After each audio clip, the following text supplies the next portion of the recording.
Same mayo, 4 different flavors. Once you know the technique, you can build any flavor you want. Hi, I'm Erin and this is Cream and Cloves. Today I'm going to show you 4 different directions you can take mayonnaise. From spices to umami to different herbs and of course to our different acids from vinegars to lemon. Make sure you stick around till the end because that last one, we're going to take it a step further and that's where it's really going to get interesting.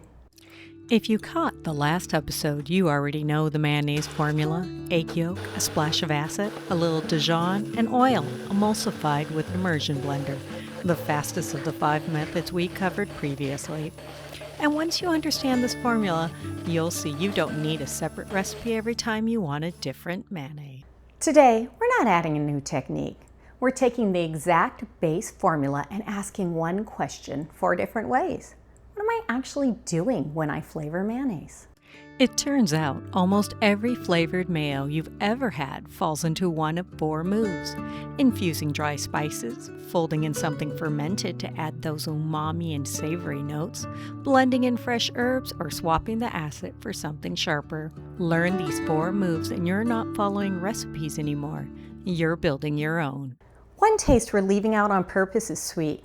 On its own, sweet doesn't really work as a base flavor for mayonnaise. It needs something to lean against, a little heat, smoke, or umami to balance it. So instead of its own move, think of it as a modifier. Something will start folding into these other 4 taste profiles in later episodes by combining them to build even more interesting flavors. Let's start with one that smells like it's already working before you even taste it. Sriracha brings us heat, garlic, and sweetness. Cayenne gives us almost pure heat. But here's one you might not immediately think of, and we're going to use it in just one moment. First batch, dry spice infusion. Curry powder. It isn't one spice. It's turmeric, cumin, and coriander, all in one blend. Stir it directly into the finished mayo. No cooking, no blooming needed. The fat in the mayo carries the flavor on its own. One quick tip. Let's give this 10 minutes before we taste or adjust. Dry spices, they need a little time to wake up. So I'm going to taste this in a little bit. But for now, our next move, we're going to trade the spice rack for the fermentation aisle. That's where umami lives. Second batch, fold in something fermented. This is where a lot of restaurant sauces get their depth without anyone quite knowing why. It makes food taste fuller and more complex. Worcestershire and fish sauce can both take us in this direction, but one of my favorites for mayonnaise is white miso. Salty, savory, a little sweet. Work it in against the side of the bowl so it dissolves fully. No clumps or paste left behind. White miso is fermented, but it's milder and slightly sweeter than dark miso. I don't necessarily want my mayonnaise to scream, miso. I want enough to make you wonder why this mayonnaise suddenly tastes so much more interesting. Oh, and because miso is already bringing salt, make sure you taste it before you add any extra. This is one of those flavor moves where you're more likely than not to oversalt. Again, I'm going to let this sit for a few minutes before tasting, but don't worry, we'll definitely taste this one. Now, let's move on to one you're probably a little bit more familiar with. Third batch, fresh herbs. If you were with me for the chimichurri butter sauce episode, this one's going to feel like a callback. Same herb logic as the chimichurri, just carried by mayo instead of oil. We'll chop the herbs and garlic finely, then let them sit in vinegar for a half a minute or so before folding the mixture into the mayo. Herbs, they give us freshness, aroma, and that beautiful green color, flavor that's light and rich in a sauce. So good. I can't wait to taste this one. Okay, we're ready for our last move. And this one doesn't just add something new. It's about changing what's already there. Fourth move, the acid swap. Instead of just folding something new in, you're replacing one of the original ingredients with a different version of itself. And this move has a whole range from subtle to extreme. In the mayonnaise formula, we already talked about how the acid could be a vinegar or a lemon. But we can really take this a little further and swap our standard vinegar for something with a little bit more personality. Apple cider vinegar is mellow and rounded with a faint fruity note underneath and probably already in your pantry. Sherry vinegar brings us a nutty aged depth, and rice wine vinegar goes soft and slightly sweet. Same job in the formula, same amount, completely different personality in the bowl. You'll want to pick whichever fits what you're serving it with. There's no wrong answer here, just a different mood. Now, let's push that same idea as far as it goes. Let's use preserved lemon instead of fresh lemon juice. But here's the key. It's the brine from the jar that replaces the acid in the formula, built in right from the start, same as vinegar or lemon juice would be. Once the base is emulsified, fold in a little of the minced rind for texture and even more concentrated flavor.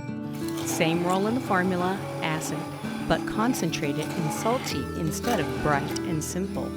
A little goes a long way. You know, this is the move that people mess up on because they overdo it. Preserved lemon, it's cured in salt, and so the peel becomes very soft and it's intensely flavorful.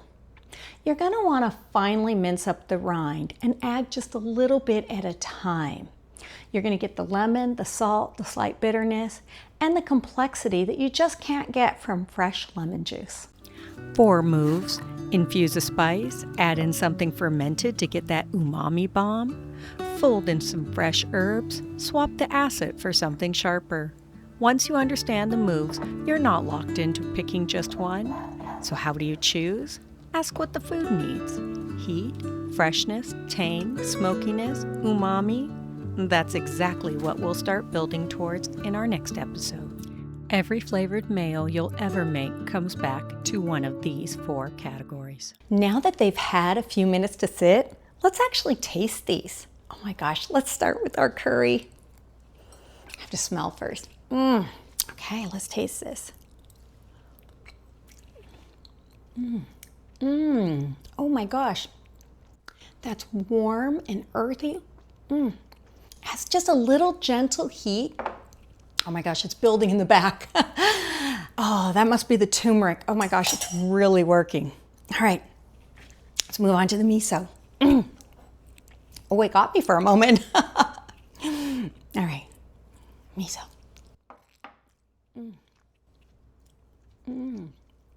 Oh my, it's very deep, very rounded. It has really, it's savory, but a slight sweetness. Really, good umami flavors just lingering. That was good. All right, herbs. I love the smell of this one. Gosh, I love the smell of this one. Okay.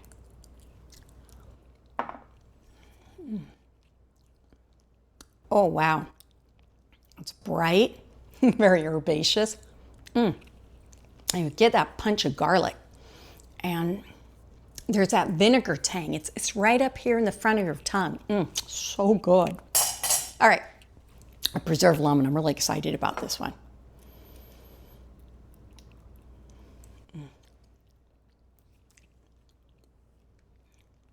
Oh, wow. Gosh, that's like, it's salty and concentrated. There's even a little bitterness underneath, but it's good. It's good bitterness. Oh my gosh. It's so much more complex than just fresh lemon juice alone. Wow. These are so amazing. You've got to try this. All right. That's the basic 4 profiles for flavoring mayonnaise. We've got our spice, our fermented or umami, our herbs, and our acid. Again, this really isn't a recipe. It's techniques that you can use to combine so that you can put these on, well, whatever you like in the future. And next up, we're going to take this technique and we're really going to put it to work. We're going to be building the best mayo-based sauces for the type of foods that you're thinking about pairing it with. For instance, in the next couple of episodes, I'm going to do some acid and herbs for seafood, or some spice and umami for meats. And I'm not going to leave out that sweet and savory. So we'll get to all of that coming up soon. If you enjoy understanding the how and why behind great sauces, please subscribe and join me as we continue mastering sauces at home. No culinary school required. All right, until next time.